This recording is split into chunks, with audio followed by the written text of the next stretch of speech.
Kidney പൂർണ്ണമായിട്ടും നശിച്ചു കഴിഞ്ഞാൽ നമുക്ക് ആർക്കും അതിനെ രക്ഷപ്പെടുത്തിയെടുക്കാനായിട്ട് സാധിക്കില്ല. ഒരു മരുന്നിനും അത് സാധിക്കില്ല എന്നുള്ളതാണ്. ബിക്കോസ് അതിന്റെ എല്ലാ ഫിൽട്ടറിങ് സംവിധാനങ്ങളൊക്കെ കേട് വന്ന് കോർട്ടെക്സ് ഒക്കെ പോയി ഒക്കെ ഇരിക്കുകയാണെങ്കിൽ ആരെ കൊണ്ട് അത് ചികിത്സിക്കാൻ പറ്റില്ല. അതേസമയം കിഡ്നിക്ക് വലിയ കേടുപാടുകൾ സംഭവിച്ചിട്ടില്ല, കിഡ്നി സൈസ് ഒന്നും കാര്യമായിട്ട് റെഡ്യൂസ് ചെയ്തിട്ടില്ല, അതേസമയം ക്രിയാറ്റിൻ മാത്രം ഉയർന്നു നിൽക്കുന്ന ഒരു സാഹചര്യമാണെങ്കിൽ, അതൊരു ഇൻഫെക്ഷന്റെ ഭാഗമായിട്ട് വന്നതാണെങ്കിൽ, അല്ലെങ്കിൽ താൽക്കാലികമായിട്ടൊരു പ്രതിഭാസത്തിന്റെ ഭാഗമായിട്ട് ക്രിയാറ്റിൻ കൂടിയതാണെങ്കിൽ, നമുക്ക് അതിനുള്ള കൃത്യമായിട്ടുള്ള മരുന്നുകൾ കൊടുക്കുമ്പോൾ ക്രിയാറ്റിൻ കൃത്യമായിട്ട് കുറയുന്നതായിട്ട് നമുക്ക് കാണാനായിട്ട് സാധിക്കും.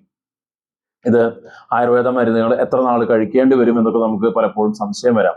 ഇത് ഞാൻ പറയും, നമുക്ക് എല്ലാവർക്കും ഒരു സംശയമാണ് ക്രിയാറ്റിൻ ആയുർവേദം ചെയ്ത പ്രശ്നമാവോ എന്നുള്ളത്. യൂഷ്വലി ഞാനൊക്കെ ഒത്തിരി 10-20 വർഷമായിട്ട് ഒരു മേഖലയിൽ നിൽക്കുന്നതാണ്. നമുക്കറിയാം ഇതിൽ പലപ്പോഴും മൂത്രളമാകുക എന്ന് പറയും. അതായത് ഇപ്പൊ നമ്മൾ പലപ്പോഴും ആൾക്കാർ കൊടുക്കുന്ന മരുന്നുകൾ, അതായത് അമിതമായിട്ട് കിഡ്നി പ്രവർത്തിപ്പിക്കാനൊന്നും പാടുള്ളതല്ല. കിഡ്നി ശാന്തമാക്കുമ്പോഴാണ് കിഡ്നി കൂടുതൽ ഒരു ക്രിയാറ്റിൻ ലെവലൊക്കെ കുറയുന്നത്. ഒരാഴ്ച കൊണ്ട് തന്നെ നമുക്ക് ഈ ക്രിയാറ്റിൻ ലെവൽ കുറയുന്നതായിട്ടും അല്ലെങ്കിൽ ചികിത്സ ഫലിക്കുന്നുണ്ടോ എന്നൊക്കെ നമുക്ക് അറിയാനായിട്ട് സാധിക്കും. 1-2 ആഴ്ച അല്ലെങ്കിൽ ഒരു മാസം കഴിച്ചിട്ട് മാറ്റമില്ലെങ്കിൽ ട്രീറ്റ്മെന്റ് പൂർണ്ണമായിട്ട് സ്റ്റോപ്പ് ചെയ്യുക, മോഡേൺ മെഡിസിനിലേക്ക് ഷിഫ്റ്റ് ചെയ്യുക എന്നുള്ളത് തന്നെയാണ് വേണ്ടത്. ഞാൻ പറഞ്ഞു വന്നത്, നമ്മുടെ മുമ്പിൽ ഇങ്ങനെ ഒരു സാധ്യതയുണ്ട്. ആയുർവേദം എന്ന് പറയുന്ന വളരെ ഫലപ്രദമായിട്ടുള്ള ഒരു ചികിത്സാ രീതിയുണ്ട്. അല്ലെങ്കിൽ ഞങ്ങളൊക്കെ ഈ ഒരു മേഖലയിൽ കുറെ കൂടുതലായിട്ട് ഒരു 10-20 വർഷത്തെ ഒരു ഗവേഷണങ്ങൾ നടത്തിയിട്ട് പല പുതിയ മെഡിസിൻസ് കണ്ടുപിടിച്ചിട്ടുണ്ട്.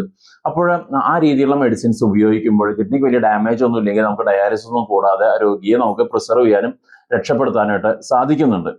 അപ്പോൾ ഈ ഒരു അറിവ് നമ്മുടെ കൂട്ടത്തിൽ ആർക്കെങ്കിലും കിഡ്നി സംബന്ധമായ രോഗങ്ങൾ കൊണ്ട് ബുദ്ധിമുട്ടുന്നുണ്ടെങ്കിൽ നമുക്ക് അവർക്ക് പറഞ്ഞു കൊടുക്കുക.